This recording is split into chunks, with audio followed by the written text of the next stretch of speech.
د کورنیو تولیداتو مخ پر ودې حالت. خوست کې هره ورځ په زرګونه کارتنه بسکټ تولیدیږي. د همدې ماشینونو له منځه هره ورځ زرګونه بسکټ تولیدیږي چې دا تولیدات نه یوازې د بازار اړتیا پوره کوي بلکې په همدې فابریکه کې په سلګونه کسان په کار بوخت دي.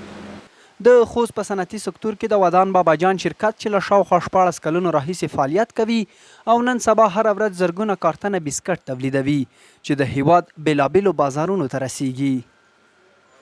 د شرکت مسؤلین وایي چې د دوی تولیدات د خوست ولایت ترڅنګ د هیواد بېلابېلو ولایتونو او ولسوالیو ته هم رسیږي. د هغوی په وینا چې د بازار او مصرفونکو د غوښتنو له مخې خپل تولیدات تنظیموي او پراخوي.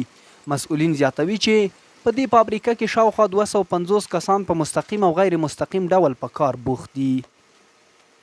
تولیدات مو د افغانستان مختلفو ولایتو په شمول د ولسوالیو چې خلک ترې راضي دي او تولیدات مو خلک خوښوي.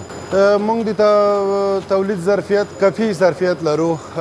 بازار ته مشتریانو ته د غوښتنو په اساس تولیدات کوو. موږ نه که هر څوک غوښتنه وکړي فرمایش وکړي هر څومره آرډر چې وي موږ یې پوره کوو او مثال په وخت کې درسوو. تقریبا مستقیم غیر مستقیم د 250 کسانو موږ سره اوس په کار بوخت دي. د هټیو یو شمېر مالکین وایي چې د یاد شرکت تولیدات د کیفیت، خوند او مناسبې بیې له امله د پیرودونکو باور خپل کړی دی. دوی زیاتوي چې د کورنیو تولیداتو پیرل نه یوازې د ملي اقتصاد د پیاوړتیا لامل کیږي بلکې د ډیرو کسانو لپاره د کار زمینه هم برابروي. او د فابریکې بسکټ خو ځکه خوښوو چې دا د وطن تولید ده او د ده کې کیفیت هم روغ ده او وزندار هم ډېر ښه دی. زیات خلک مشتریان یې خوښوي دا بسکټ ویلې چې کیفیت یې ښه ده وزن یې ښه ده او موږ نه مشتریان غواړي او چې چاته مو ویر کړي دي اوس هغه بار غواړي دغه بسکټ چې خپل وطن تولید خو یو خو دا وي چې خپل وطن کې کومه کارخانه وي کومه فابریکه وي په هغه کې خلک مصروف وي او بل خو افغانستان ته پیدا ده بل په خاص توګه خوست ته ډېره پیدا ده ځکه چې خلک کې مصروف وي. د یاد شرکت کارګران او مسؤلین له پانګوالو غواړي چې په هیواد کې پانګونه وکړي څو د ځوانانو لپاره کاري فرصتونه برابر او د بهرنیو هیوادونو پر لوري د هغوی د تګ مخه ونیول شي.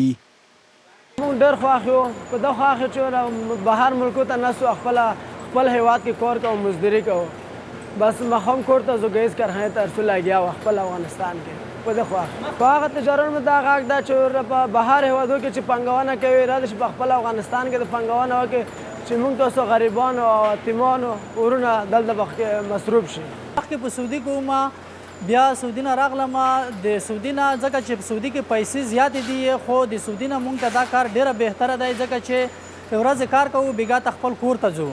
تجارت نه موږ خواهش دا دی ځکه چې موږ ډېر وطنوال چې دی هغه په پردي وطن کې مسافر دي باید تجارت وشي دلته پانګونه وکړي په خپل وطن کې تر څو د خلکو دپاره کار روزګار پیدا شي او تر څو خلک هوسا ژوند ترلاسه کړي.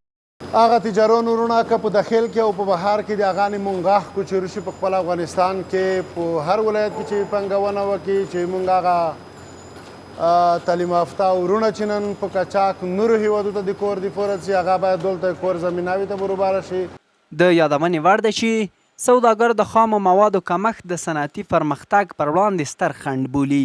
هڅه موږ وکړه چې د اړوندو چارواکو نظر هم واخلو خو له پرله پسې هڅو سره بریالي نشو. اجمل درویش، آزمون رادیو، خوست.